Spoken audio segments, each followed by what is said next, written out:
Bismillahirrahmanirrahim. Assalamu alaikum, everyone. I hope all of you are doing good and are excited about the upcoming tasks. My name is Muhammad Rahil from Discussion Forums article team, and with me I have Dania Said and Burhan Yassin from Discussion Forums proofreading team. So आज की meeting का purpose हमारा ये था कि जो भी errors या जो भी एक्सपेक्टेशंस गैप हमारे रिसीविंग एंड पर आ रहे हैं या जो भी इश्यूज हम फेस कर रहे हैं आपकी सबमिशंस के थ्रू, वो हम डायरेक्टली टीएल्स के साथ कम्युनिकेट करें और जितना उन एक्सपेक्टेशन गैप को मिनिमाइज किया जा सकता है वो हम कर सकें। तो आज की मीटिंग का जो स्कोप है वो ऐसे रहेगा कि सबसे पहले मैं स्टार्ट करूंगा जिसमें मैं आपको आर्टिकल राइटिंग की गाइडलाइंस के बारे में बताऊंगा। उसके बाद दानिया सईद आपको प्रेजेंटेशन स्किल्स के बारे में बताएंगी और फिर बुरहान यासीन आपको कम्युनिकेशन स्किल्स के बारे में गाइड करेंगे। एट द एंड अगर आपकी कोई क्वेरीज रह जाएंगी तो हम क्वेश्चन एंड आंसर सेशन में उनको एड्रेस करेंगे। सो हम स्टार्ट करते हैं आर्टिकल राइटिंग गाइडलाइंस के कि जो भी आर्टिकल्स आप लिखेंगे टास्क के रिलेटेड और जब उनको सबमिट करेंगे तो उससे पहले कौन सी हमारी ऐसी एक्सपेक्टेशंस हैं जिनको आप फुलफिल करें और उसके बाद सबमिट करें। सबसे पहले जो आपने ध्यान में रखना है कि जो आर्टिकल की मैक्सिमम लिमिट है वो 2000 वर्ड्स हैं। So it's the maximum limit, मतलब इसको आप ओवर नहीं जा सकते लेकिन आप इससे कम लिख सकते हैं, वो आपकी अपनी चॉइस है, लेकिन मैक्सिमम आप 2000 वर्ड्स तक ही इसको रखें। उसके बाद आर्टिकल लिखने से पहले जो सबसे ज़्यादा इम्पोर्टेंट चीज़ है वो आपको अपनी ऑडियंस को आइडेंटिफाई करना है कि आप किस ऑडियंस के लिए ये आर्टिकल लिखना चाह रहे हैं। यूथ के लिए लिखना चाह रहे हैं, इंडस्ट्री प्रोफेशनल्स के लिए लिखना चाह रहे हैं, जनरल पब्लिक के लिए लिखना चाह रहे हैं, क्योंकि उसके हिसाब से जो भी आपकी ओवरऑल टोन रहेगी आर्टिकल की या जो भी वोकैबुलरी रहेगी वो आपको एडजस्ट करनी पड़ेगी।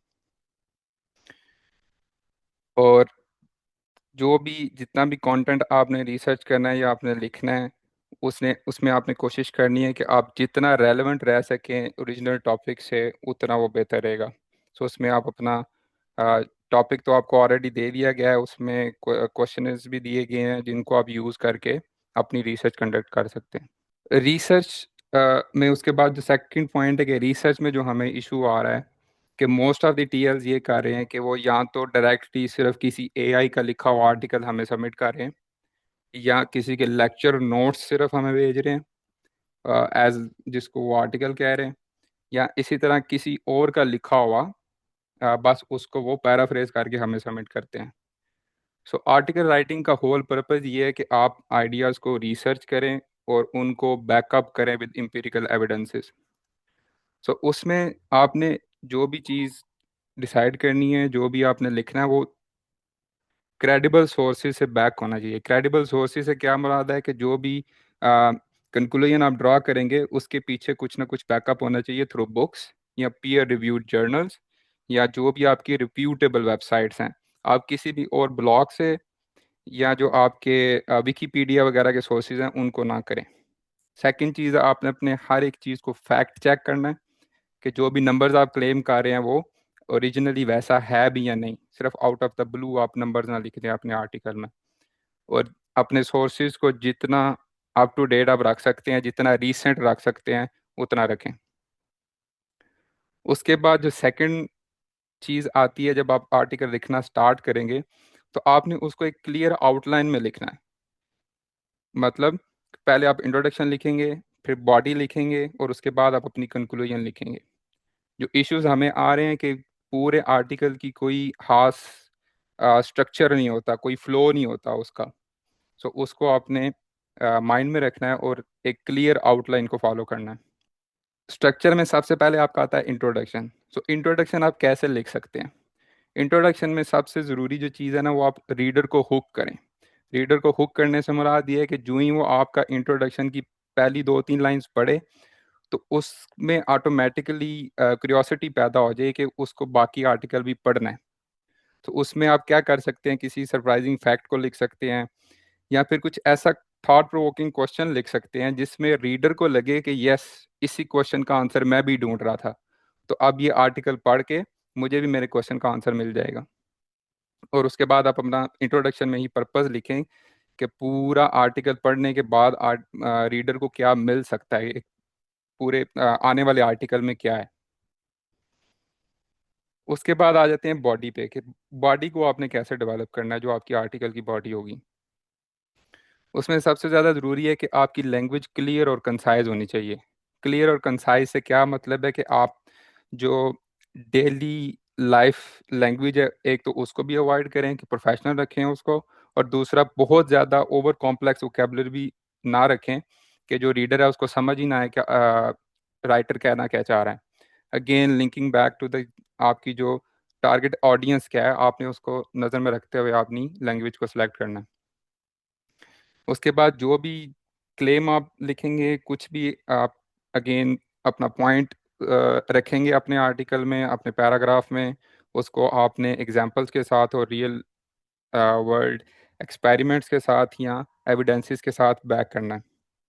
उसके बाद आप हर पैराग्राफ में एक आइडिया डिस्कस कर सकते हैं। एक आइडिया को आप आर्ग्यूमेंट आप उसका बिल्ड करें, उसके बाद उसकी एग्जांपल्स दें, और उसके बाद उसी में उसका जब आप कंक्लूजन लिखते हैं, और आप अगेन रिटोरिकल क्वेश्चंस भी ऐड कर सकते हैं जिससे रीडर जो है वो हुक रहे, कि रीडर बोर ना हो, उसको पूरा थ्रू आउट द आर्टिकल लगता जाए कि यस ये चीज़ मैं भी सोच रहा था और मुझे भी अ, इसका आंसर चाहिए था। तो नेक्स्ट थिंग इज़ कि आप अपने आर्टिकल को और मज़ीद बेहतर कैसे कर सकते हैं, तो आप उसमें विजुअल ज़रूर ऐड करें। अगर आप किसी भी स्टैट्स की बात कर रहे हैं, फॉर एग्जांपल कि 2010 से लेके 2020 तक ऐसे ऐसे नंबर्स इंक्रीज या डिक्रीज हुए हैं, तो आप उसमें ग्राफ्स का ज़रूर यूज़ करें ताकि अंडरस्टैंडिंग के लिए इजी हो। और चार्ट्स भी आप यूज़ कर सकते हैं। इसके अलावा कोई भी चीज़ जिसके रिलेटेड आप कोई इमेजेस यूज़ कर सकते हैं, तो मेक श्योर आप वो इमेजेस यूज़ करें और हाई रेजोल्यूशन इमेजेस हो, ताकि आपकी ओवरऑल आर्टिकल की क्वालिटी मेंटेन रहे। इसके बाद आपकी कंक्लूजन आ जाएगी। सो कंक्लूजन में आपने करना ये है कि जो भी पूरा आर्टिकल आपने ऊपर लिखा है उसी को ही समराइज करना है। कोई भी कंक्लूजन में न्यू चीज़ नहीं आना चाहिए, कोई न्यू आर्ग्यूमेंट नहीं आना चाहिए। अब रीडर को ये लगना चाहिए कि थ्रू आउट द आर्टिकल जो भी वो पढ़ रहा था, जो भी क्वेश्चन उसके माइंड में आ रहे थे, वो सब कुछ सम अप हो गए। ठीक है। और वो सारे पॉइंट्स को आप समराइज करेंगे, और एट द एंड वन और टू लाइन में उसी कंक्लूजन के अंदर ही जो फाइनल टू लाइंस होंगी, उनमें आप एक कॉल टू एक्शन दे सकते हैं कि जिसमें रीडर रिफ्लेक्ट कर सके या फर्दर उसको आगे रिसर्च कर सके जो भी सारी स्टडी आपने की है। एट द एंड जब आप अपना पूरा आर्टिकल लिख लेंगे, तो उसके बाद दोबारा आप खुद से एक दफ़ा उसको एडिट एंड रिवाइज करें। एडिट एंड रिवाइज से क्या मतलब है कि चेक करें कि आपका पूरा आर्टिकल किसी एक फ्लो में आ रहा है या नहीं आ रहा। आपकी एक पैराग्राफ से सेकंड पैराग्राफ में जो ट्रांजिशंस हैं वो स्मूथ है या नहीं। मतलब एक ऐसे तो नहीं है एक दफ़ा आपने एक पैराग्राफ में एक ही बात की है और राइट आफ्टर उस पैराग्राफ के आप डायरेक्ट जी पे चले गए हैं। सो ट्रांजिशन स्मूथ होनी चाहिए, क्लैरिटी होनी चाहिए और फ्लो होना चाहिए पूरे आर्टिकल में, ताकि अगेन एक तो रीडर भी उसमें इन्वॉल्व रहे, और दूसरा रीडर को आप लूज ना कर दें कि ये समझ नहीं आ रही कि ये क्या हो रहा है। उसके बाद आप अपने ग्रामेटिकल एरर्स चेक करें, सेंटेंसेस चेक करें, बहुत लंबे सेंटेंसेस लिखने से भी अवॉइड करें, और अपने स्पेलिंग्स को चेक करें। उसके बाद साइट योर सोर्सेज। जितनी भी चीज़ें आपने ड्यूरिंग द आर्टिकल यूज़ की होंगी एज एन एविडेंस, या किसी और आर्टिकल से ली होंगी, या किसी जैसे हमने बात की है पीयर रिव्यूड जर्नल्स एक्सेट्रा, उनको आप साइट ज़रूर करें, और reference list at the end of the article ज़रूर ऐड करें। आगे जाके बुरहान आपको इस पे ज़्यादा डिटेल में बताएंगे कि आप रेफरेंसिंग कर कैसे सकते हैं। एसईओ अगर आपको आइडिया है तो ठीक है, it's not an important part, लेकिन अगर आप कर लें तो इट्स बेटर। इसमें आप ये कर सकते हैं कि रेलेवेंट कीवर्ड्स एक्चुअली यूज़ करने को एसईओ कहते हैं, कि आपके पूरे आर्टिकल में इस तरह के कोई मेन कीवर्ड्स हों जो जिनकी सर्चेबिलिटी ज़्यादा है। उसके बाद ओवरऑल जो आपके आर्टिकल की टोन है वो बहुत मैटर करती है। आपकी टोन ओवरऑल प्रोफेशनल रहनी चाहिए, उसमें कोई डिस्क्रिमिनेटरी रिमार्क्स नहीं होने चाहिए, कोई इस तरह की चीज़ नहीं होनी चाहिए जिससे कोई एक स्पेसिफिक तबका ऑफ द सोसाइटी जो होता है वो अफेक्ट हो रहा हो। सो आपने उसको प्रोफेशनल रखना है, किसी एक चीज़ को टारगेट नहीं करना। ओवरऑल टोन आपकी प्रोफेशनल रहनी चाहिए। और अगेन जो रिसर्च में एक सबसे इम्पोर्टेंट पॉइंट है कि आपको अनबायस्ड रिसर्च करनी है। आप बायस्ड होकर ना रिसर्च कर सकते हैं और ना ही फिर आपने उस रिसर्च को बायस्ड होकर प्रेजेंट करना है इन योर आर्टिकल। तो आर्टिकल में जो आपकी फिर लैंग्वेज होगी उसको भी आपने अनबायस्ड रखना है। उसके बाद आ जाता है एथिकल पॉइंट। एथिकल पॉइंट भी एक बहुत मेन इशू है हमारे पास रिसीविंग एंड पे। जैसे मैंने पहले भी मेंशन किया है कि या तो आप जो टीएल्स हैं वो हमें पूरा किसी के लेक्चर नोट्स भेज रहे हैं, या डायरेक्टली एआई का लिखा हुआ आर्टिकल भेज रहे हैं, या फिर किसी और के लिखे हुए को बस पैराफ्रेज कर रहे हैं। सो ये एक तो एथिकली भी गलत है। दूसरा आपके लिए ये ज़ीरो लर्निंग है। So all of these task आपको इन एज अ लर्निंग अपॉर्चुनिटी लेना चाहिए, ताकि आप विद इन द प्रोसेस अपने आप को इतना इम्प्रूव कर सकें कि गोइंग फॉरवर्ड आप अपने आर्टिकल्स को जर्नल्स में पब्लिश भी करवा सकें। उसके बाद फॉर्मेट एंड सबमिशन, उसमें वर्ड डॉक्यूमेंट में आप सबमिशंस करेंगे, मैक्सिमम लिमिट आपकी वर्ड्स 2000 होगी। और सबमिशन के टाइम पे आप अपना full name, I am S community in group ID, WhatsApp number, email etcetera सब कुछ इंक्लूड करके तो डिस्कशन फॉरम की ईमेल पे सेंड करेंगे। अब ये सब कुछ आपको बताना इसलिए ज़रूरी है कि ये सारी गाइडलाइंस पहले भी शेयर हुई हैं, लेकिन स्टिल ये सारे इश्यूज हमें आते हैं। सो इस पॉइंट को एड्रेस करने के लिए जब आप अपना सारी सबमिशन अपनी रेडी कर लेंगे, आपको लगेगा कि फाइनल है, उससे उसके बाद और सबमिशन से पहले आप ये चेकलिस्ट से ज़रूर गो थ्रू करें कि क्या मैंने ये सारी चेकलिस्ट के आइटम्स को टिक कर लिया। अगर आपको लगता है कि सारी आइटम्स आपने टिक कर ली हैं तो फिर आप सबमिशन की तरफ जाएं। अगर स्टिल कुछ रहता है उसको ठीक करने के लिए, तो आप वो पहली चीज़ वो ठीक करें, उसके बाद हमें सबमिट करें। ये सारी जो इंस्ट्रक्शंस हैं ये हम आपको पीडीएफ फॉर्म में कम्युनिटी ग्रुप्स में शेयर भी कर देंगे, ताकि आपको कोई इशू ना हो। और गुड लक टू एवरीवन जो भी आर्टिकल लिखने का सोच रहे हैं, and I look forward to receiving your articles. Now I will move on to Dania Saeed, and she will now conduct the presentation skills section. We will actually move to Burhan's part now. इसके बाद हम दानिया की तरफ and पे चले जाएंगे इंशाल्लाह। जी Burhan, you take over please. अस्सलाम वालेकुम। मेरा नाम बुरहान यासीन है और मैं अभी प्रूफ रीडिंग टीम में और इंफॉर्मेशन सेशन टीम को हम लोग हैंडल करते हैं। दो तरह के सेशन जो है वो कंडक्ट किए जाते हैं। एक डिस्कशन फोरम सेशन है और एक इंफॉर्मेशन सेशन है।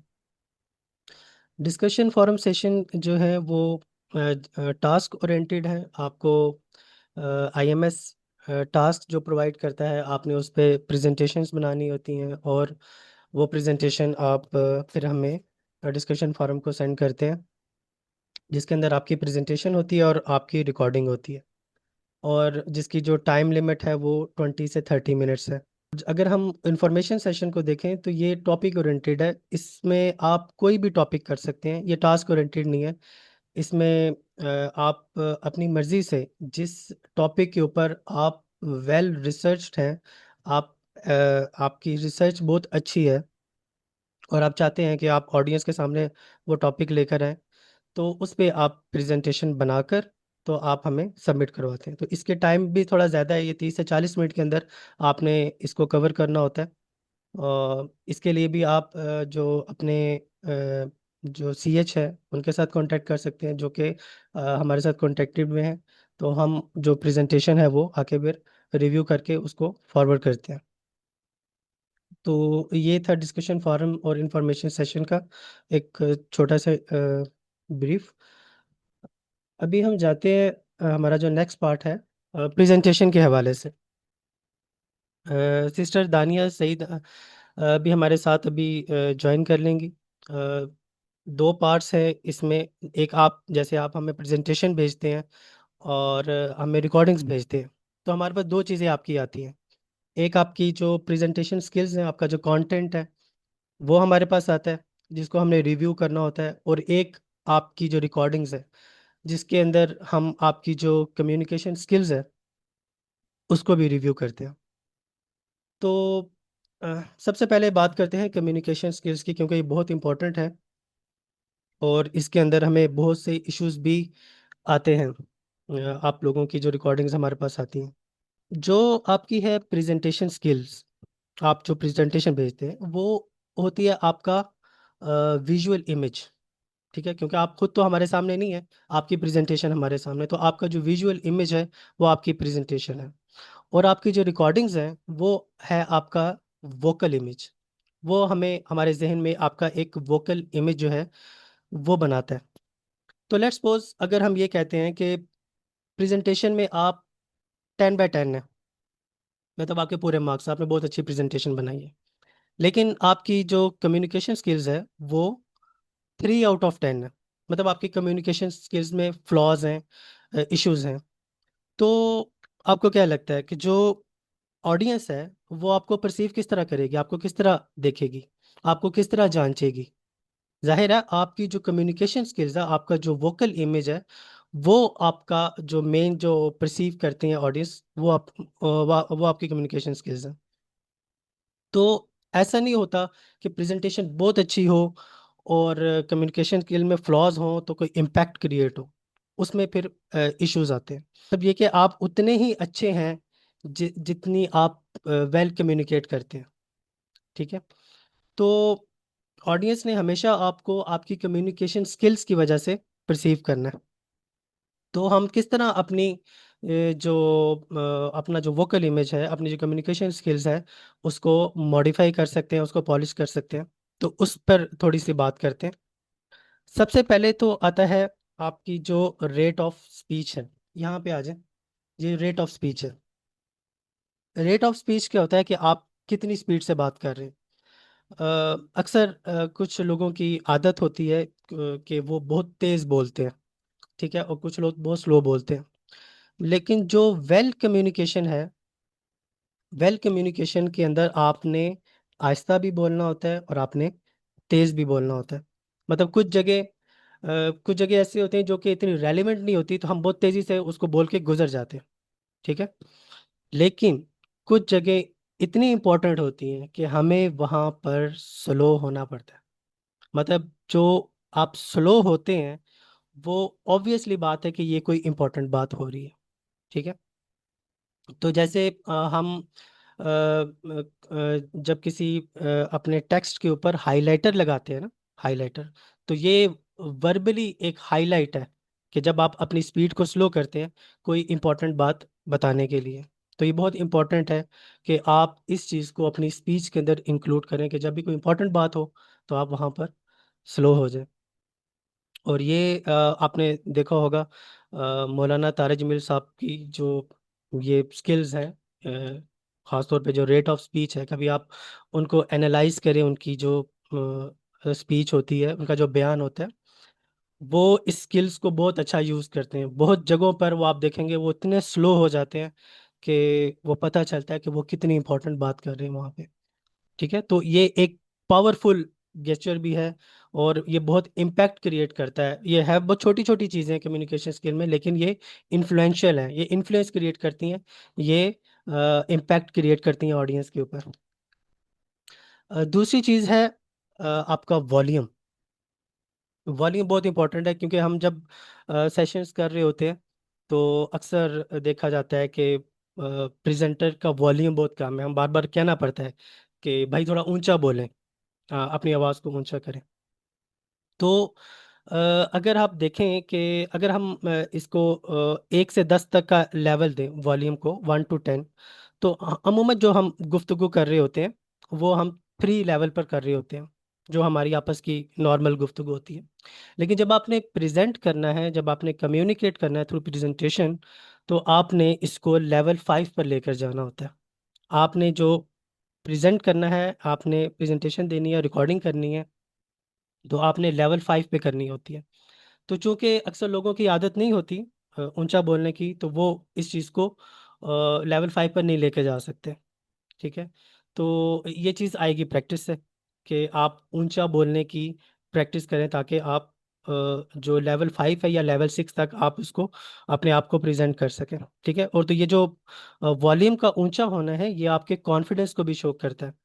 तो जितना वॉल्यूम आपका, मतलब बहुत ज़्यादा वॉल्यूम तो ऊंचा नहीं करेंगे आप, आपने लेवल 5 तक रखना है कि लेवल 5 के ऊपर जो वॉल्यूम है वो आपको आपका कॉन्फिडेंस शो करता है, और ये भी शो करता है कि आप जो कह रहे हैं उसका आपके आपको अपने ऊपर कितना बिलीव है। मतलब आप जो कह रहे हैं आप खुद अपने ऊपर उसको आप बिलीव करते हैं कि ये जो मैं कह रहा हूँ ये बिल्कुल ठीक कह रहा हूँ। तो जो कम वॉल्यूम होता है उसका मतलब ये है कि वो उसका कॉन्फिडेंस भी लो है और उसको अपनी बात पर यकीन भी नहीं है। तो ये चीज़ उसमें शो होती है। थर्ड चीज़ है आपकी जो पिच है। पिच का मतलब है आवाज़ का भारी होना या आवाज़ का हल्का होना। ठीक है। आपने एक पिच के ऊपर कम्युनिकेट नहीं करना होता। अमूमन हमारे अंदर ये नेचुरल एबिलिटी है कि हमारी जो पिच है वो वेरीज करती है। ठीक है, ऊपर नीचे होती है। लेकिन ये कहाँ पे आपने अपने पिच को ऊपर करना है, कहाँ पे नीचे करना है, और इसके अंदर आपने ये वेरिएशन जो है, अच्छा जितनी वेरिएशन होती है उतनी एक तरह की जो मेलोडी है वो आपकी आवाज़ में आती है, जितनी आपकी पिच वेरीज होती है। तो आपने सुना होगा कि लोग गाना क्यों सुनते हैं, क्योंकि उसके पीछे मेलोडी होती है। ठीक है, अगर आप पियानो है उसका पियानो का कोई एक की बार बार बजाते रहेंगे एक ही पिच के ऊपर, तो वो मतलब कानों को भी बुरी लगेगी, यार ये क्या बजा रहे हैं। तो जितनी ज्यादा कीज आप इस्तेमाल करेंगे उतनी ज्यादा उसके अंदर मेलोडी आएगी। तो इसी तरह आवाज के अंदर भी एक मेलोडी होती है, हर बंदे की अपनी एक मेलोडी होती है, क्योंकि वो उस पिच को ज्यादा इस्तेमाल करता है। तो आप जितनी अपनी कम्युनिकेशन के अंदर पिच को लेकर आएंगे, अपनी आवाज को ऊपर नीचे करेंगे। और ये भी मैं आपको बताऊं, मौलाना तारिक जमील साहब की आवाज़ के अंदर ये चीज़ आपको नज़र भी आएगी। तो जब वो बात कर रहे होते हैं वो एक आपको एक मेलोडी सुनाई दे रही होती है जो उसकी आवाज़ के अंदर होती है, और वो जो मेलोडी होती है वो ही फिर बाद में इमोशंस भी जनरेट करती है। तो आप देखेंगे कि किसी की आवाज़ सुनकर आपको सैडनेस भी होती है कि यार इसकी आवाज़ के अंदर सैडनेस है। या कुछ लोग आते हैं, बात करना शुरू करते हैं और वो पूरे कमरे को, मतलब ये कि वो सबका कॉन्फिडेंस रेज कर देते हैं। मतलब उनकी आवाज़ के अंदर इमोशन एक होता है जिसकी वजह से सारी जो क्लास है उसके अंदर एक एनर्जेटिक फीलिंग आ जाती है। ठीक है। तो ये चीज़ उनकी आवाज़ के अंदर होती है, उन्होंने प्रैक्टिस की होती है कि वो अपनी पिच और अपने इमोशंस के लिए लोगों को इम्पेक्ट कर रहे होते हैं, इन्फ्लुएंस कर रहे होते हैं। तो ये बहुत एक इम्पॉर्टेंट चीज़ है। इसी तरह जो पॉजेज हैं, पॉज करना बहुत ज़रूरी है प्रेजेंटेशन के अंदर भी, और जब आप प्रेजेंट कर रहे होते हैं, क्योंकि जब आप पॉज करते हैं तो एकदम से जो खामोशी सी छा जाती है, उस टाइम एक्चुअल में आप ऑडियंस को टाइम दे रहे होते हैं कि वो प्रोसेस करें वो जो आपने अभी बोला है। ठीक है, तो आप उनको प्रोसेस करने का टाइम दे रहे होते हैं। तो एक वो प्रोसेस कर रहे होते हैं, वो कॉम्प्रीहेंड कर रहे होते हैं जो चीज़ें आप उनको बता रहे हैं। और दूसरी चीज़, आप खुद भी जब पॉज करते हैं तो आपको खुद भी टाइम मिलता है कि आप चीज़ों को प्रोसेस करें जो कि आपने आगे बोलनी है। तो ये भी बहुत इम्पोर्टेंट फीचर है कम्युनिकेशन स्किल्स का। और इसमें बहुत सी चीज़ें जो हमें सुनाई देती हैं वो फिलर वर्ड्स हैं। आप कभी अपनी जब आप रिकॉर्डिंग करते हैं तो आप कभी अपनी रिकॉर्डिंग खुद सुने कि आप देखें कि आप कितने फिलर वर्ड्स यूज़ कर रहे हैं। फिलर वर्ड्स होता है ये इस तरह की जो वर्ड्स आप अंदर अंदर है ना, इस तरह के वर्ड्स आप यूज़ करते हैं। तो ये जो फिलर वर्ड्स होते हैं ये आपकी जो कम्युनिकेशन है उसको, उसकी जो क्लैरिटी है उसको कम कर देते हैं। मतलब क्लैरिटी कम हो जाती है फिलर वर्ड यूज करने से। उससे बेहतर है बंदा पॉज कर ले, वो पॉज करना बेहतर है फिलर वर्ड यूज करने से। ठीक है। और उसके बाद जो स्टोरी टेलिंग स्किल्स हैं, आप अपनी ये तमाम चीज़ों को इस्तेमाल करके, ये जो एक फाउंडेशन है कम्युनिकेशन स्किल्स की, आप इनको यूज़ करके स्टोरी टेलिंग की जो स्किल्स है वो हासिल कर सकते हैं। और ड्यूरिंग प्रेजेंटेशन आप स्टोरी टेलिंग अगर करते हैं, क्योंकि प्रेजेंटेशन आपकी 30 मिनट की है, तो उसके अंदर से 1 या 2 मिनट अगर आपने स्टोरी टेलिंग से स्टार्ट करनी है प्रेजेंटेशन, तो वो एक बड़ा एक इम्पैक्ट क्रिएट करती है और आपका एक कनेक्शन बिल्ड करती है, क्योंकि आपने एक्चुअल में ऑडियंस के साथ कनेक्ट होना होता है। तो स्टोरी टेलिंग के साथ आप ऑडियंस के साथ बड़ी अच्छी एक कनेक्शन बिल्ड कर लेते हैं और एक इंटरेस्टिंग जो है इन्वायरमेंट क्रिएट हो जाता है। स्टोरी टेलिंग के हवाले से अगर आप देखें, मोहम्मद अली मिर्ज़ा, मैं बगैर बायसनेस के ये चीज़ बता रहा हूँ कि हमें डिफरेंट ये जो स्कॉलर्स हैं इनसे इख्तलाफ भी हो सकता है, लेकिन जो मोहम्मद अली मिर्ज़ा की जो स्टोरी टेलिंग की स्किल्स हैं ये बहुत कमाल की हैं। आप अगर कभी एनालाइज करें इस एंगल से कि वो स्टोरी टेलिंग जब कर रहे होते हैं तो उनकी किस तरह वो इमोशंस को अंदर लेकर आते हैं, पॉजेस को लेकर आते हैं, पिच ऊपर नीचे हो रही होती है, रेट ऑफ स्पीच आगे पीछे हो रहा होता है, उसको कम ज़्यादा कर रहे होते हैं। तो ये बहुत एक इम्पॉर्टेंट स्किल है जो कि आप इन स्कॉलर से ले सकते हैं। ठीक है, तो उसके बाद आपने एक इसी तरह कनेक्शन बिल्ड करना है स्टोरी टेलिंग के साथ, अपनी ऑडियंस के साथ। उसके बाद आप क्वेश्चंस कर सकते हैं, ज़रूरी नहीं होता कि आप ही क्वेश्चंस करने हैं ऑडियंस के। आप पहले भी कर सकते हैं, स्टार्ट में भी कर सकते हैं, फिर मिड में भी ऑडियंस को इंगेज कर सकते हैं, एक कोई सा छोटा सा सवाल पूछ के, कोई सी अच्छी बात करके, कोई उनसे छोटी मोटी चीज़ें डिस्कस करके आप उनके साथ इंगेज हो सकते हैं। क्योंकि हमारा जो एनवायरनमेंट है वो क्लासरूम वाला नहीं है कि एक टीचर है और वो बोलता जा रहा है और स्टूडेंट सुनते जा रहे हैं। ऐसा नहीं है हमारा। जो फॉर्मेट है वो इसी तरह कि हम ऑडियंस के साथ जितना ज़्यादा हो सके इंगेज हो सकें। ठीक है, तो ये था मेरा पार्ट। जी अस्सलाम वालेकुम। वालेकुम सलाम। जी, आप अपनी स्लाइड शेयर कर लें और स्टार्ट करें। जी, तो अस्सलाम वालेकुम व रहमतुल्लाह, dear team leaders, welcome to the orientation session. मेरा नाम दानिया सईद है and I am leading the presentation proofreading team. So I will start with the agenda. I will discuss about the 3 levels of presentation evaluation, then the 3 big ideas which every presenter must internalize, then the third thing, 5 most common problems found in real reviews, and then the fourth thing, practical pre-submission checklist. So सबसे पहले सवाल कि ये session हमने organise ही क्यों किया. We were noticing a gap between proofreading team or and between the presenters, our team leaders. So that's why we have organized this session ताकि direct हमारी बात हो सके प्रेजेंटर्स के साथ जो प्रेजेंट करते हैं, instead of having the confusion there. So as I mentioned, I'm leading the proofreading team, so inshallah I will be sharing some insights with you so you can make your presentation much better than before. So IMS proofreading team reviews every presentation before it is delivered on discussion forum. ऐसा नहीं है कि हम सिर्फ और सिर्फ formatting या grammar को देख रहे होते हैं, हम कंटेंट की क्वालिटी किस तरह की है, आपका एनालिसिस कैसा है और आपकी प्रेजेंटेशन जो स्किल्स हैं वो कैसी हैं, इनको भी प्रूफ रीडिंग टीम देख रही होती है और उस पर ही रिव्यू रिपोर्ट बनाती है.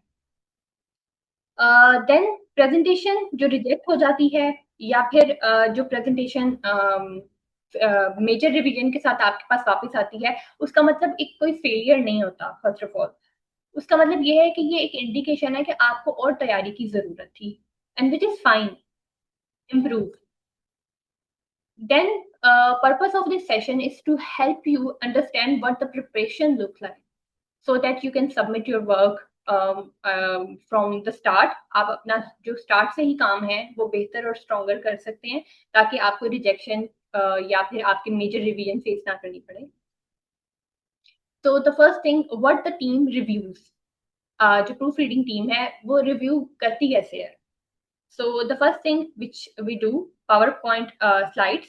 We check the formatting, structure, content, references.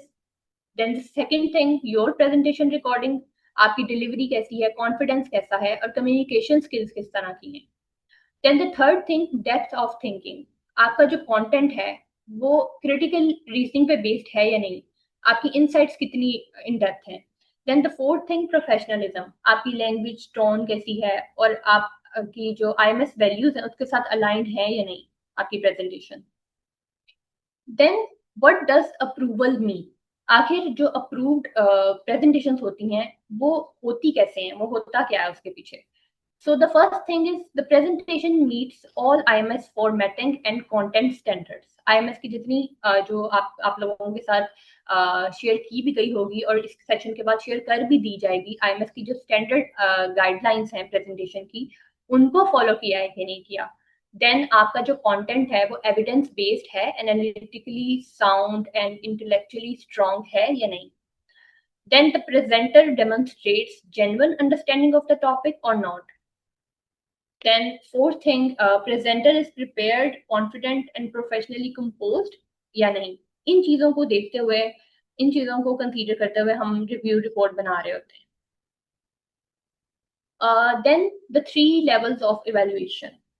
तो इन 3 लेवल्स पे आपकी प्रेजेंटेशन की इवैल्यूएशन की जाती है और इसी की बेस पर आपकी, as I mentioned before, review report भेजी जाती है आप तक. और उसमें जो इम्प्रूवमेंट्स हैं उसके बारे में आपको बताया जाता है कि आप ये इम्प्रूवमेंट्स कर लें, या आपकी एक्सेप्ट हो गई है या आपकी रिजेक्ट हो गई है. The first thing is technical and formatting standards. आपको जो आईएमएस ने फॉर्मेटिंग स्टैंडर्ड्स या टेक्निकल जो आपकी जो आईएमएस की स्टैंडर्ड गाइडलाइंस हैं, उसके लिए जो डॉक्यूमेंट प्रोवाइड किया है उसमें सारी ये गाइडलाइंस मौजूद हैं टेक्निकल एंड फॉर्मेटिंग स्टैंडर्ड से रिलेटेड. आप उसको फॉलो करें. हम वो चेक करते हैं कि आपने उसको फॉलो किया है कि नहीं किया, जिसमें काफी चीजें आ जाती हैं, जैसे स्लाइड का स्ट्रक्चर आईएमएस के अकॉर्डिंग है कि नहीं, स्लाइड नंबरिंग की है कि नहीं, रेफरेंसेस हैं, साइटेशंस है, ये सारी चीजें. Then second thing, content quality standards. Again हम लोग कंटेंट की क्वालिटी को देखते हैं क्योंकि ये डिस्कशन फोरम पे जाना होता है and this is our responsibility कि हम अपनी आईएमएस के प्लेटफॉर्म से इस डिस्कशन फोरम पे एक स्टैंडर्ड और एक जो है क्वालिटी का काम प्रेजेंट करें, ताकि हमें पता चल सके कि हम सबको पता चल सके कि आईएमएस के जो टीम मेंबर्स हैं, आईएमएस की तरफ से जो काम है वो ऐसे ही नहीं बस कुछ भी उठा के प्रेजेंट कर दिया. नहीं, वो रिसर्च बेस्ड होता है, वो एविडेंस बेस्ड होता है, उसकी क्वालिटी बहुत अच्छी होती है, हाई स्टैंडर्ड्स को हम लोग मेंटेन कर रहे हैं. Then the third thing which ये चीज Islamic and ethical professional standards. इसमें ये चीज है, इसको मैंने अलग से यहाँ पे भी मेंशन किया है, ऑल्दो कि ये चीज इस्लामिक एंड एथिकल स्टैंडर्ड्स ये फॉर्मेटिंग स्टैंडर्ड्स में भी आ जाता है पहले पॉइंट में, लेकिन I have mentioned it again क्योंकि जो कुरान की आयत या हदीस हैं उनकी फॉर्मेटिंग का ठीक होना बहुत जरूरी है. आपने उनकी जो अरबिक के साथ उर्दू या इंग्लिश ट्रांसलेशन भी मेंशन की हो. इसके अलावा कॉपीराइट्स का, प्रोफेशनल स्टैंडर्ड्स, कॉपीराइट का कोई इशू ना हो. आपने कोई इमेज, कोई विजुअल, कुछ ऐसी चीज डाली है जिसका कॉपीराइट का इशू हो सकता है, तो मेक श्योर कि आप लोग ऐसी चीजें ना डालें, बल्कि अगर किसी की परमिशन रिक्वायर्ड है तो आप वो परमिशन लेकर फिर ही वो चीज ऐड करें प्रेजेंटेशन में. Then 3 big ideas. ये 3 पॉइंट्स हैं जो मैं आपके साथ आज शेयर कर रही हूँ, which you can follow while making your presentations, and inshallah it will help you in the long run. So the first point, a good presentation starts before you open your PowerPoint. एक week presentation वो presentation होती है जो presenter उसको बनाते हुए सबसे पहले तो पावर पॉइंट खोले और बस कॉपी पेस्टिंग शुरू कर दे इंफॉर्मेशन की. हमेशा ऐसी प्रेजेंटेशन वीक होती है. इफ यू रियली वांट कि आपकी एक अच्छी प्रेजेंटेशन आप सबमिट कर सकें, हमारे पास एक अच्छी प्रेजेंटेशन आए, तो आप इस तरह कर सकते हैं कि सबसे पहले तो आप आईएमएस का जो टास्क है उसको अंडरस्टैंड करें बोली कि वो है क्या. जैसे कि अभी भी जो न्यूरो साइंस रिलेटेड टास्क आया है, तो दिस इज योर रिस्पॉन्सिबिलिटी कि आईएमएस आखिर आपको एक्सप्लोर करने का कह क्या रहा है, क्या क्वेश्चन पूछा गया है और इसका स्कोप क्या है इस टास्क का. ये चीजें आप लोगों को मेक श्योर करनी पड़ेंगी. सबसे पहला स्टेप ये होगा.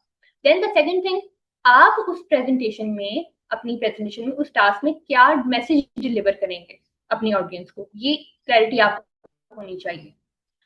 Then you can start gathering evidences and you can start structuring your argument, and then the last step is to build your slides. Then the second point, presenting style. Presentation चले आप बना लेते हैं, PPT slides आप बना लेते हैं, आपने डाल दिया कंटेंट, लेकिन जो आपका प्रेजेंटिंग स्टाइल है, ऐसा कितनी दफा हुआ है प्रेजेंटेशंस में, वी हैव नोटिस्ड कि आपने मटेरियल तो बहुत अच्छा डाला है लेकिन आप उसको प्रेजेंट नहीं कर पा रहे जो आपने लिखा हुआ है. इट इज वेरी इंपॉर्टेंट कि आप you are able to speak clearly, confidently. इसके साथ साथ आप जो अपनी अंडरस्टैंडिंग है उसको क्लियरली ऑडियंस तक भी पहुंचा सकें। देन प्रूफ रीडिंग एक स्टैंडर्ड है। प्रूफ रीडिंग टीम तो करती है, लेकिन this is first of all this is the responsibility of the presenter to proof read.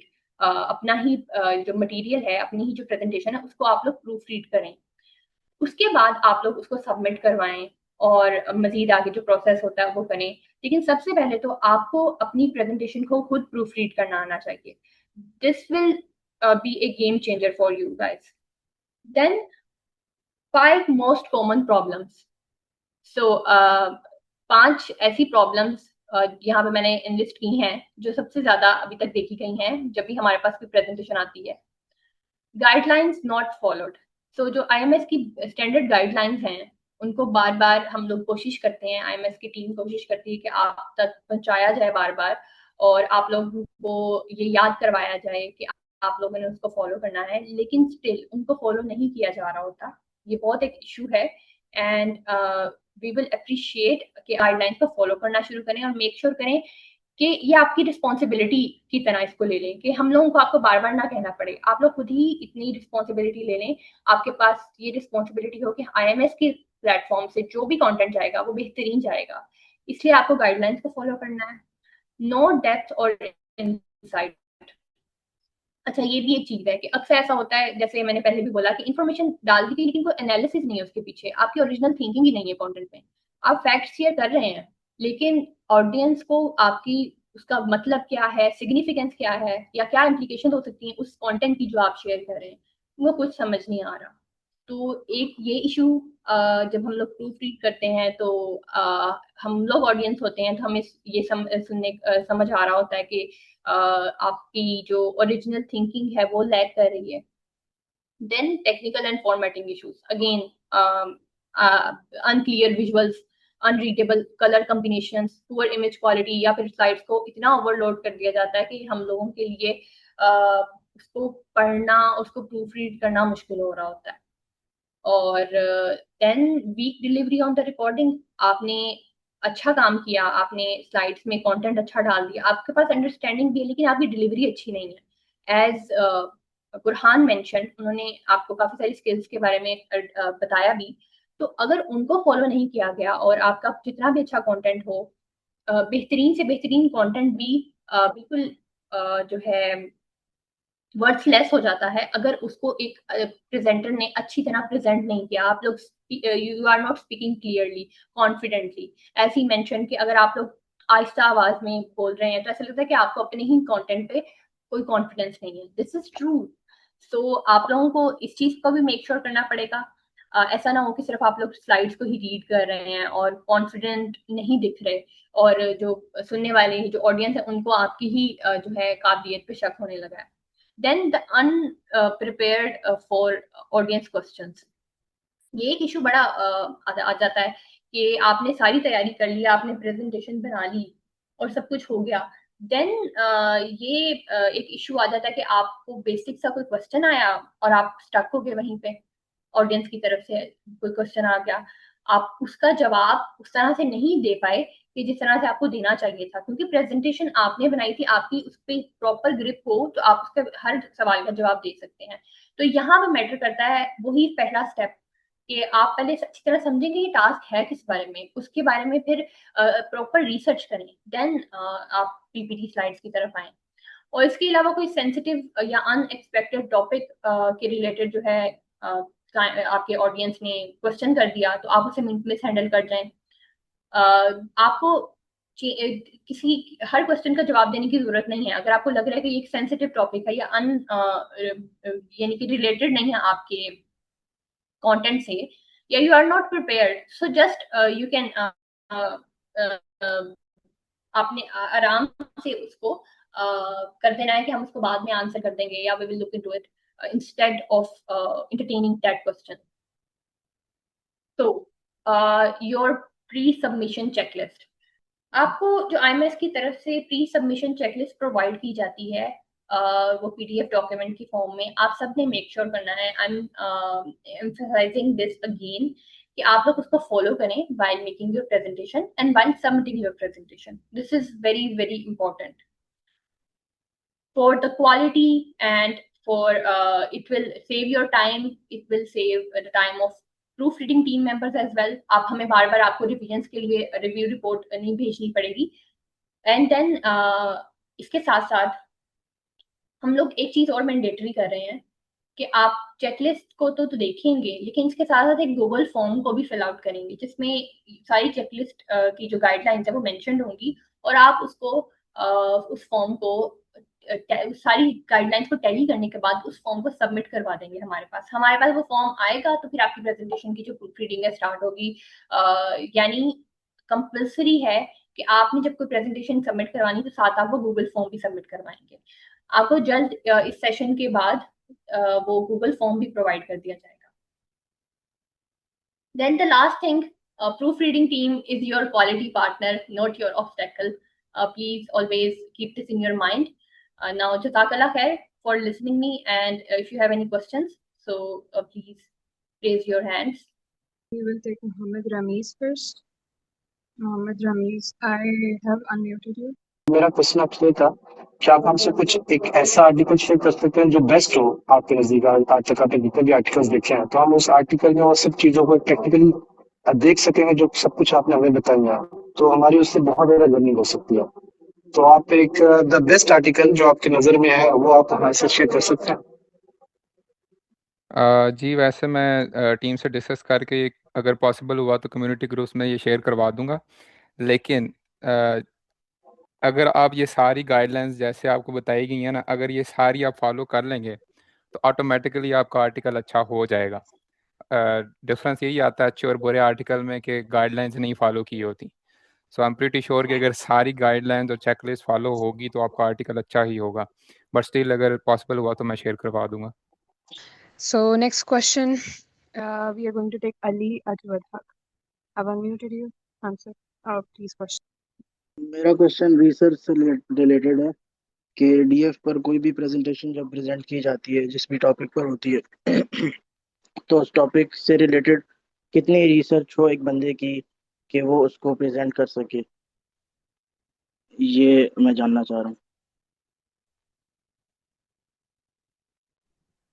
अस्सलाम वालेकुम. अच्छा, आपने देखें अमूमन होता ये है कि कोई बंदा एक किताब पढ़ता है तो वो उस किताब से पूरी एक प्रेजेंटेशन बना देता है. अब होता यह है कि उस जो आपने वहाँ से चीज़ें अखज़ की हैं उस किताब से, अक्सर ऐसा भी होता है कि उसके ख़िलाफ़ भी कुछ चीज़ें लिखी होती हैं उसको काउंटर करने के लिए. तो कम से कम जैसे हमने एक मतलब मेरा मेरा जो एक मेथड है कि कम से कम आप 2 से 3 किताबें पढ़ें और उसके साथ फिर आर्टिकल्स भी पढ़ें, क्योंकि एक टॉपिक पर काफ़ी आर्टिकल्स होते हैं. तो फिर आर्टिकल्स भी पढ़ें. कम से कम आपके पास 7-8 आर्टिकल्स हों और 2-3 किताबें हों जिसमें दोनों तरह के नैरेटिव्स हों कि एक उसका पॉजिटिव और एक उसका नेगेटिव, उसको काउंटर करने के लिए. तो जब आप ये चीज़ें सारी पढ़ेंगे तब आपको आपको पिक्चर क्लियर होगी. ठीक है, जब आपको पिक्चर क्लियर होगी तो आप फिर ऑडियंस को भी क्लियर कर सकते हैं. लेकिन अगर सिर्फ एक एंगल से ही आपने एक चीज़ को पकड़ा है और आपने उसका काउंटर वर्जन नहीं देखा, तो जब उसके काउंटर पे कोई क्वेश्चन आ जाएगा तो वो क्वेश्चन आपसे हैंडल नहीं होंगे.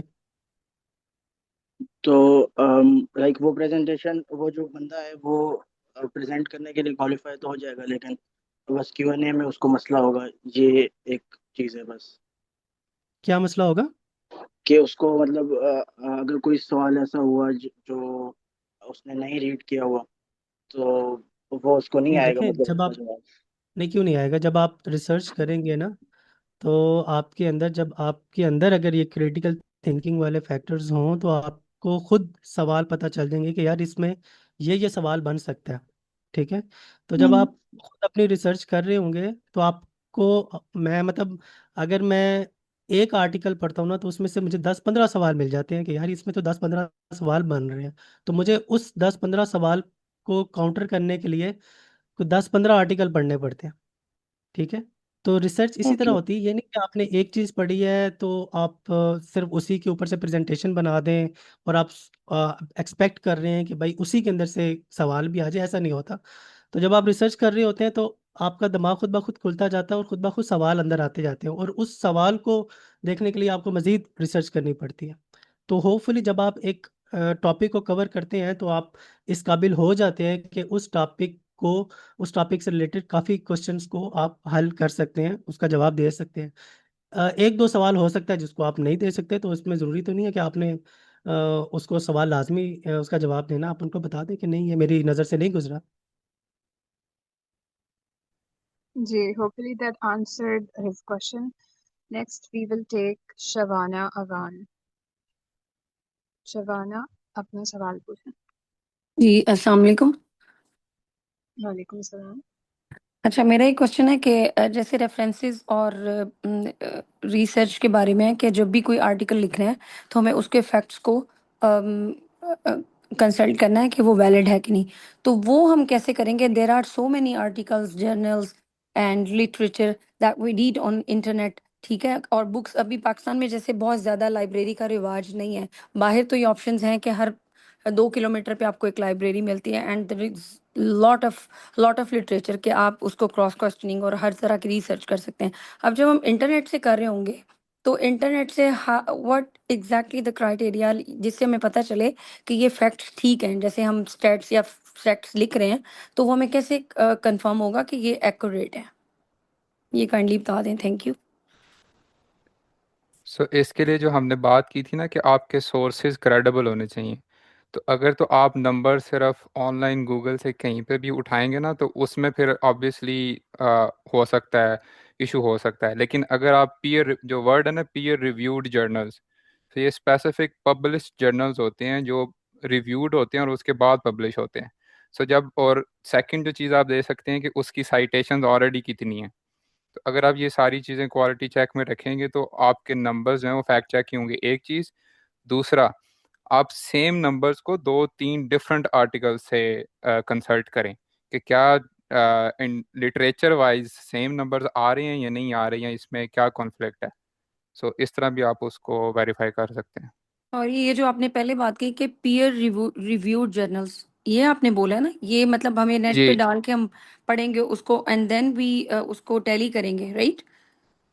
यस। जैसे आप अगर गूगल पे जाएंगे ना तो गूगल स्कॉलर, जॉट और इस तरह के काफ़ी जर्नल्स सर्च करने के लिए ना प्लेटफॉर्म्स होते हैं। तो आप उनमें जब सर्च करेंगे तो आपके पास सिर्फ वही आर्टिकल्स आएंगे जो पीयर रिव्यूड होते हैं। Okay, thank you so much. No problem. Okay, मेरा क्वेश्चन था regarding the use of AI, कि अगर हम कोपायलट वगैरह यूज करते हैं, जैसे अभी एक स्लाइड में आप लोगों ने बताया था कि not completely rely on Copilot, तो उस हिसाब से किस लेवल तक का हम लोग यूज कर सकते हैं या बिल्कुल भी अलाउ नहीं है? क्योंकि I won't be, first of all thank you कि अच्छा इंफॉर्मेटिव सेशन था। मुझे काफी चीजें अपनी गलतियां समझ आई कि क्या मैं गलतियां कर रहा था पीडीएफ बनाने में।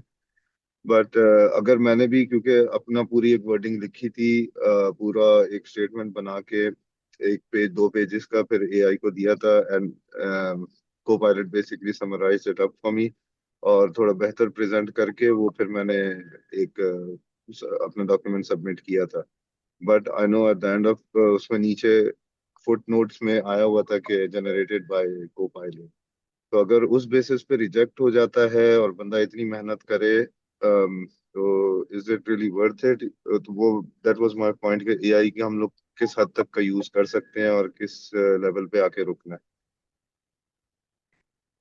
सो इसमें ऐसे है कि हम मतलब कोई यूनिवर्सिटी लेवल तो नहीं है कि जिसमें हम आपकी वो एआई लेवल्स उस तरह से देखते हैं कि अगर तो एआई इतने परसेंट आया तो हम रिजेक्ट करेंगे। द होल आइडिया है कि जब हम आर्टिकल पढ़ रहे होते हैं ना तो हमें पढ़ते हुए पता चलना चाहिए कि ये किसी पर्सन ने अपना थॉट और वैल्यू ऐड करने के लिए लिखा है। ठीक है। So this is the whole idea. जब हम पढ़ रहे होते हैं तो हमें पता मतलब लग रहा होता है कि कोई बॉट हमसे बात कर रहा है। सो वो हम नहीं चाहते।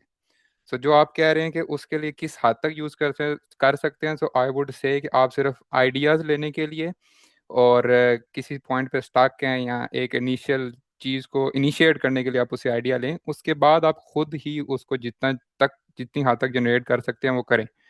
वो एक तो आपके लिए भी बेहतर होगा कि आपकी लर्निंग होगी, एआई ट्रेन नहीं होगा। तो जो कहते हैं ना पावर ऑफ बयान, तो वो पावर ऑफ बयान ही हमने सीखना है और ये सारी प्रेजेंटेशन का भी मकसद यही है कि आपको पावर ऑफ बयान आए इन राइटिंग भी और इन प्रेजेंटेशन भी। सो इस वजह से आपको खुद को डेवलप करना है तो लेकिन स्ट्रिक्टली हम सिर्फ इस बेस पे रिजेक्ट नहीं करते, लेकिन ऑब्वियसली अगर मुझे पता चलेगा कि मैं एक बॉट से बात कर रहा हूँ तो उस पे फिर ऑब्वियसली हमें वो होता है कि ये अप्रूव नहीं हो सकता।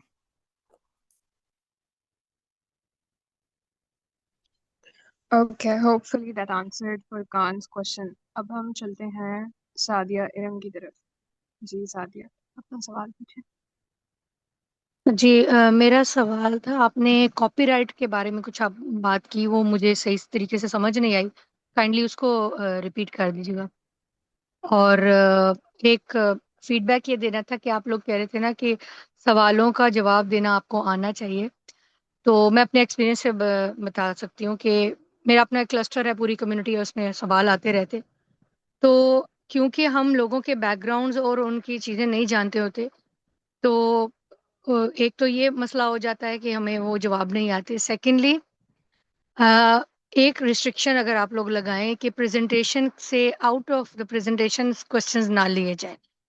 वो अक्सर आप देखते होंगे कि उसमें आ रहे होते हैं, वो ना लिए जाएं। और ये कि बहुत मुश्किल हो जाता है हर किसी के दिमाग के हिसाब से उनको जवाब देना। तैयारी होनी चाहिए, ये बिल्कुल सही बात है। कई लोग उसकी तैयारी ही नहीं करके आते। तैयारी जरूर होनी चाहिए। 100% जवाब देना मेरा नहीं ख्याल किसी के लिए मुमकिन हो सकता है। और काइंडली वो कॉपीराइट का मुझे बताइएगा। जी सादिया, कॉपीराइट का ये है कि आप किसी और का काम के वो इमेजेस हैं या कोई लिखा हुआ कंटेंट, कोई मटेरियल है, मैं सादा अल्फाज में आपको बताऊंगी। आप उनकी इजाजत के बगैर, जिसमें इजाजत रिक्वायर्ड है, आप उनकी इजाजत के बगैर इस्तेमाल कर रहे हैं तो वो इशू आ जाता है। आपको उसकी कॉपीराइट जो पॉलिसीज हैं उनको फॉलो करना पड़ता है। या तो आपको परमिशन लेके, जैसे हम रिसर्च में करते हैं कि अगर हमने किसी का स्केल यूज करना है, क्वेश्चनियर यूज करना है और उसकी परमिशन रिक्वायर्ड है, बेशक वो ऑनलाइन मौजूद है, हम लोग उसको पढ़ सकते हैं, देख सकते हैं, लेकिन स्टिल उसकी परमिशन रिक्वायर्ड है।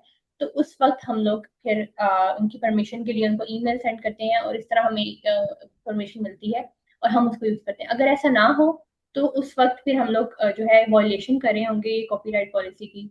और इसी के साथ साथ किसी की इमेजेस हैं, जैसे कि काफी सारे आपको मैं बता सकती हूँ साइट्स हैं जहाँ से आप लोग फ्री पिक है, पिक्साबे है, यहाँ से आप लोग जो इमेजेस हैं वो अपनी प्रेजेंटेशन के लिए ले सकते हैं और उसमें कॉपीराइट का इशू नहीं आता। तो ये कॉपीराइट के बारे में था। और इसी के साथ साथ जो दूसरी बात आपने बोली क्वेश्चन के बारे में, तो आपने कहा कि अगर ये रेस्ट्रिक्शन होनी चाहिए, तो रिस्ट्रिक्शन आईएमएस नहीं लगाएगा, ये प्रेजेंटर खुद लगाएगा। जैसे मैंने बोला कि आपका जो इरेलीवेंट किसी ने क्वेश्चन कर लिया जो आपके कंटेंट से रिलेटेड नहीं है, तो आप बस उसको कह सकते हैं कि जो सवाल करने वाला है कि हम कंटेंट से रिलेटेड ही इस सेशन में क्वेश्चन रखेंगे। या फिर आपको कोई लग रहा है कि ये सवाल तो ठीक है, लेकिन मैंने जो जितनी आपने, क्योंकि अगर आप अच्छी तरह तैयारी करके गए हैं तो आपको पता है कि इससे क्या क्या सवाल निकल सकते हैं। तो इसलिए सबसे पहले आपकी तैयारी होना जरूरी है, आप हर तरह से तैयार हो।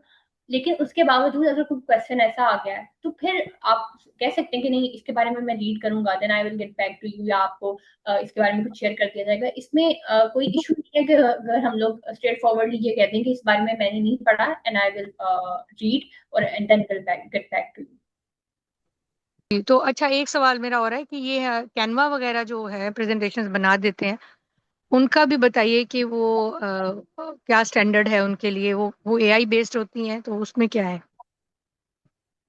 उसका कोई मसला तो नहीं है अगर उधर से बनवा लें?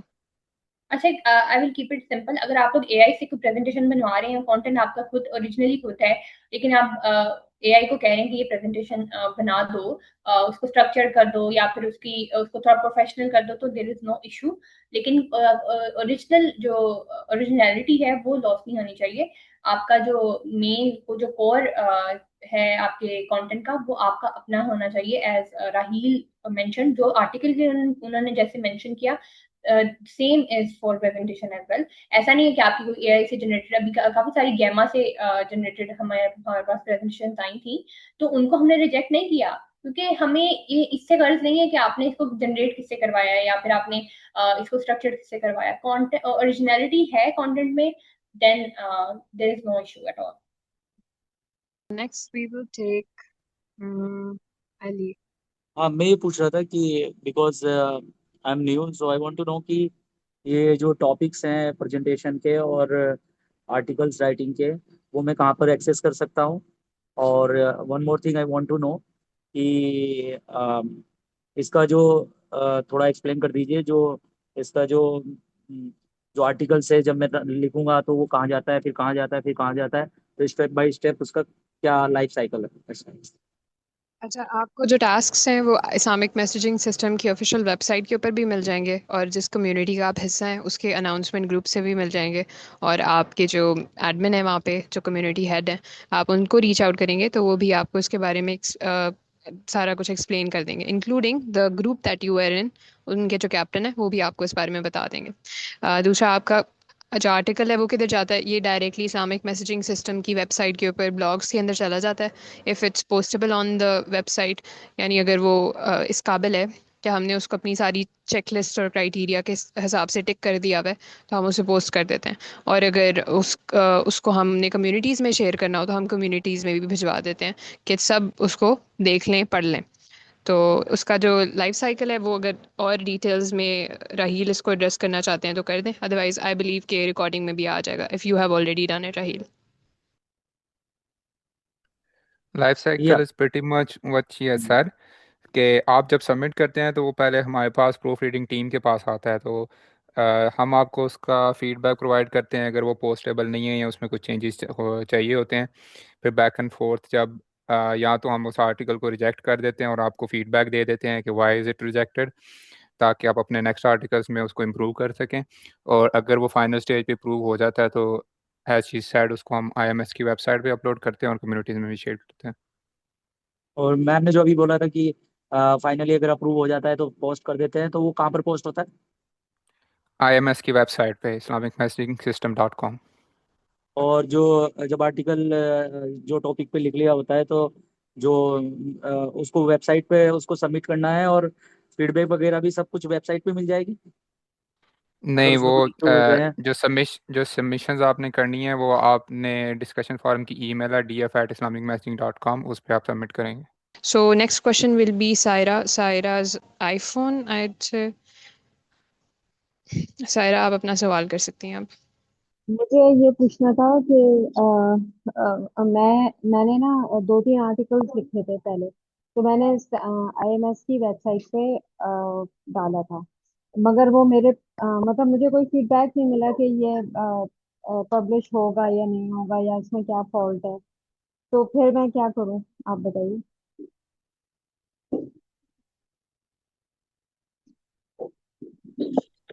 मेरी आवाज आ आपने रही? आपने वो किधर सबमिट किया था आर्टिकल?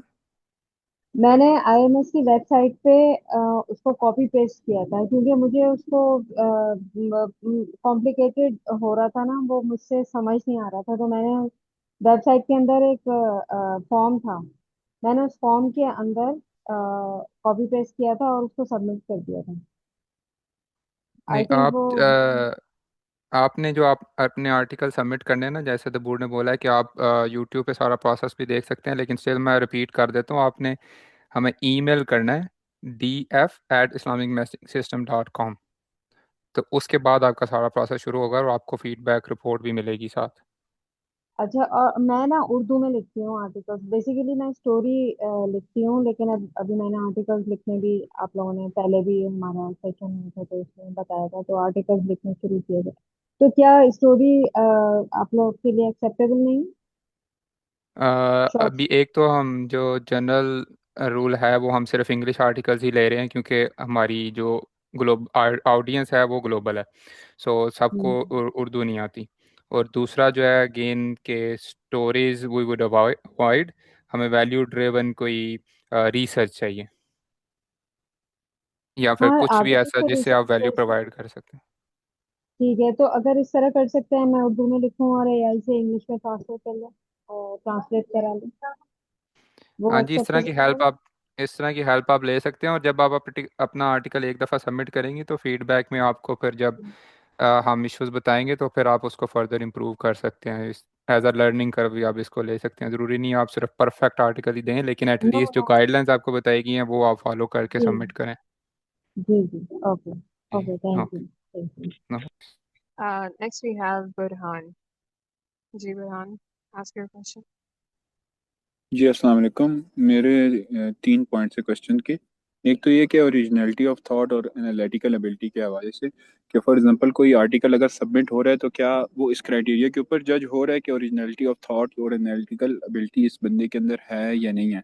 क्योंकि अगर हम एआई को यूज़ करते हैं, फॉर एग्जांपल मैंने अपना रफ कुछ पॉइंट्स एआई को दे देता हूँ, तो वो तो बड़ा अच्छी इन्फॉर्मेशन पुल करके उसको पॉलिश करके आपको दे देगा। तो उससे तो मुझे नहीं लगता कि एक इंसान की भी और वो जो कंटेंट जनरेट होगा वो इतना वैल्यूएबल हो सकता है, क्योंकि वो ओरिजिनल नहीं है ना, वो एआई प्लस ह्यूमन वाला कंटेंट हो जाएगा। एक तो ये चीज़। दूसरी चीज़ ये कि एआई का यूजेज के हमारी जो क्रिटिकल मतलब हमारी क्रिटिकल थिंकिंग के एबिलिटी है, हमारी एक थॉट प्रोड्यूस करने की एबिलिटी है, उसके ऊपर जो इम्पैक्ट आता है उसको अगर हम कंसिडर करें तो डीएफ टीम को क्या लगता है, यानी आप लोग, मैं ये नहीं चाहता कि आप अभी आंसर करें, लेकिन आप लोग इसके बारे में सोच लें कि ये हमें आईएमएस के अंदर अगर हम इसको अलाउ करते हैं तो इसके नेगेटिव असरात क्या हो सकते हैं। यानी अभी तो हम एक क्लिक के अंदर जो है अपनी प्रेजेंटेशंस जो हैं वो जनरेट कर लेते हैं, एक क्लिक के अंदर जो है वो हम एट्रीब्यूट्स निकाल लेंगे, उसको लिंक कर लेंगे, न्यूरो साइंस की सारी चीज़ें निकाल लेंगे, तो वो ब्रेन की एक्टिविटी जो एक्चुअल में होनी चाहिए वो तो नहीं हो पाएगी। और तीसरी चीज़ ये कि ये जो हम आर्टिकल सबमिट करें या जो भी टास्क आता है, इसका एटलीस्ट एक बेयर मिनिमम स्टैंडर्ड हमें पता होना चाहिए। फॉर एग्जांपल कोई बंदा है, अगर उसने थोड़ी सी बेसिक रिसर्च की हुई है तो वो उसको फिर रिसर्च के एंगल से देख रहा होता है। अब उसकी इतनी सारी जान निकल रही है कि वो रिसर्च के एंगल से काम कर रहा है। ऑन द अदर हैंड कोई जो है उसको नॉर्मल एंगल से देख रहा है, तो एटलीस्ट वो पता हो कि ये अभी जो टास्क की रिक्वायरमेंट है वो इस तरीके से होना है ताकि एनर्जी को बंदा अकॉर्डिंगली जो है वो एलोकेट करे। तो ये 3 पॉइंट्स है मेरे। बुरहान, जो आपने एआई वाली बात की है उससे तो मैं मेरे ख्याल से ऑलरेडी एड्रेस भी कर चुका हूँ, और वो मैं आपसे एग्री करता हूँ। इसलिए हम कह रहे हैं कि हमें ओरिजिनलिटी ऑफ आइडिया चाहिए होती है। लेकिन इसके बाद जो आप बात की है आपने कि एक सर्टेन स्टैंडर्ड होना चाहिए। सो स्टैंडर्ड जो है ना, वो टास्क रिलेटेड जो इन्फॉर्मेशन होती है उसमें ऑलरेडी बताया होता है कि कौन सी लाइंस पे आपने सोचना है, कौन से ऑब्जेक्टिव्स आपने अचीव करने हैं। लेकिन उसमें हम अब हर एक बंदे को फोर्स नहीं कर सकते कि वो किस लेवल पे जाके सोचे। हमने सिर्फ बेसिक गाइडलाइंस और स्टैंडर्ड सेट किए हैं, उसके बाद हर बंदा अपनी क्वालिटीज़ के हिसाब से उसका स्टैंडर्ड प्रोड्यूस करेगा। बट ऑब्वियसली हम जब उसको पोस्टेबल अप्रूव करते हैं तो उसमें फिर हम ये सारी चीज़ें देखते हैं कि उसकी क्वालिटी कितनी है, पोस्टेबल है या नहीं। Next question. We will take a few more questions. जिसके बाद we will have to wrap this session up. So आप लोग अपने chat में भी questions लिख लें so we can filter out कि who has the most relevant question जो अभी तक address नहीं हुआ. Areej Riaz. I want to ask like what are the topics of the articles? या आप लोग इशू करते हैं कि हम लोग खुद चूज करें कि इस टॉपिक पे लिखना चाहिए? अभी जो करंट टास्क आया हुआ है अभी तो हम उस पर एक्सपेक्ट कर रहे हैं, वो आपकी कम्युनिटीज़ में शेयर हुआ होगा। नहीं भी अगर आपको मिस हो गया तो आप दोबारा ग्रुप मेंबर्स किसी से भी ले सकते हैं, तो उसमें वो सारा लिखा हुआ है कि कौन सा टॉपिक है, उसके ऑब्जेक्टिव्स एटसेट्रा क्या हैं। और जनरली आप लिख सकते हैं अपना टॉपिक चूज़ करके, और बट उसको सिर्फ आप आईएमएस का जो मेन 4 कैपिटल्स वाले मिशन है उसके अंडर रखें, लेकिन आप अपनी मर्जी से नॉर्मली भी सेंड कर सकते हैं आर्टिकल। इसके साथ सिर्फ मैं ये सिर्फ क्लियर कर दूं कि जो वर्ड लिमिट हमने 2000 बताई है वो सिर्फ इस स्पेसिफिक न्यू टास्क के लिए है। जो जनरल आर्टिकल सबमिशन की वर्ड लिमिट है वो 1500 वर्ड्स है। ओके। और आपने बोला है कि लाइक आईएमएस की वेबसाइट पे जो पब्लिश हो चुके हैं वो वहाँ पे होते हैं जहाँ से हम पढ़ सकते हैं जो हो चुके हैं? यस, उधर आप पढ़ सकते हैं। आईएमएस की वेबसाइट पे जाकर उधर ब्लॉग्स का सेक्शन है, और जो प्रीवियस टास्क के जितनी भी सबमिशंस अप्रूव्ड हैं वो उधर अपलोडेड हैं, आप पढ़ सकते हैं। Time Umar Shahid US. Okay, thank you यार।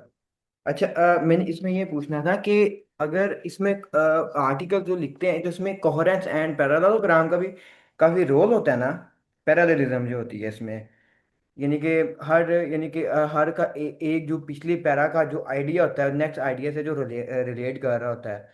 और हाँ, इसके बारे में ज़रा मुझे थोड़ा गाइड करिएगा। हाँ जी, जैसे आप रिकॉर्डिंग दोबारा देख लीजिएगा, उसमें मैंने बताया कि जो फ्लो ऑफ आर्टिकल है ना उसमें यही चीज़ आती है कि आपका फ्लो नहीं टूटना चाहिए आर्टिकल का। और दूसरा, एक पैराग्राफ से दूसरा पैराग्राफ जो है ना, ट्रांजिशन स्मूथ होनी चाहिए कि आप दो डिफरेंट बातें ना कर रहे हो। तो ये आप दोबारा रिकॉर्डिंग सुन सकते हैं। All right, we will take Varisha Jafar Hussain now. We will take 2 more questions. उसके बाद we will be wrapping this session up. Mohammed Asadullah. And also जिन्होंने भी अपना नाम किसी लेटर या क्यों जिन्होंने अपना नाम रखा है, you have to rename yourself so that we can take your question. Question मेरा ये था कि जो आपने कहा कि 20 और 30 मिनट के अंदर अंदर एक प्रेजेंटेशन होनी चाहिए या 40 और कुछ समथिंग टाइम था, तो अगर एक इंसान रिसर्च करेगा, जैसे कि आपने एक दायरा बताया कि इस तरह से हमने एक प्रेजेंटेशन रेडी करनी है, एक इंसान अगर इतनी मेहनत करके आएगा तो क्या सिर्फ टाइम की वजह से ही वो प्रूफ रीडिंग टीम उसको रिजेक्ट कर देगी या कोई मार्जिन रखा जाएगा? जी, असल में जो डीएफ सेशन का टाइम है वो तो इससे भी कम है खैर, लेकिन आप हमारी प्रेजेंटेशंस जो कि अपलोडेड हो चुकी हैं उसमें आप देखें, उसमें सारी प्रेजेंटेशंस ही ऑलमोस्ट रिसर्च बेस्ड ही होती हैं और उसमें चीज़ों को फिर कवर करके उसको उस टाइम के अंदर उसको लेकर आना पड़ता है। ठीक है, और इसमें मतलब कोई रॉकेट साइंस तो नहीं है कि ये चीज़ें हो नहीं सकती। काफ़ी अच्छे प्रेजेंटेशंस हमारी हुई हैं जिसमें अच्छे आइडियाज़ लेकर आए हैं, वेल रिसर्च है और उन्होंने 20 से 30 मिनट्स के अंदर उसको कवर किया। इंफॉर्मेशन सेशन के अंदर हमने टाइम ज़्यादा दिया हुआ, 40 मिनट्स दिए हुए हैं, और ताकि अगर आप well research presentation information session में लेके आ रहे हैं और आपका अपना टॉपिक है, आप अपनी मर्जी से आपने टॉपिक सेलेक्ट किया और आप चाहते हैं कि मैं उसको लेकर आऊँ, तो जाहिर है उसमें हो सकता है आपको टाइम ज़्यादा भी लगे, तो इसलिए उसमें हमने टाइम ज़्यादा भी दिया और ये काफ़ी ज़्यादा टाइम है। अगर आप इसको देखें 40 मिनट के अंदर बहुत ज़्यादा डाटा आप कवर कर सकते हैं अगर आप उसको एफिशिएंट यूज़ करें तो। All right. We will wrap today's session up with this question, and then जो भी बातें आज हम लोगों ने सेशन के अंदर आपसे की वो आप दोबारा भी रिकॉर्डिंग के फॉर्म में देख सकते हैं। हम इसे IMS के ऑफिशियल यूट्यूब पे पोस्ट कर देंगे। द टेक अवे मैसेजेस कि आपने अपनी ऑडियंस को जहन में रखते हुए अपना आर्टिकल हो, आपकी प्रेजेंटेशन हो, आपका सेशन हो, वो क्रिएट करना है और फिर उसी हिसाब से आपने सारी चेकलिस्ट को अगर आप फुलफ़िल करके हमारे तक प्रेजेंटेशन पहुंचाएंगे तो आपका कंटेंट उसमें हमारे लिए डेप्थ ऐड करना ज़्यादा आसान हो जाएगा और आपके लिए भी वो ज़्यादा बेनिफिशियल रहेगा। So it will help you improve eventually. So जिनके सवाल रह गए हैं वो उसे फीडबैक फॉर्म के अंदर ऐड कर सकते हैं। कोई सजेशंस आपने हमें देनी हो, प्रूफ रीडिंग टीम को देनी हो, तो वो भी आप उसी के अंदर ऐड कर सकते हैं। The feedback form has been shared in the chat and then till next time we will see you soon इंशाल्लाह।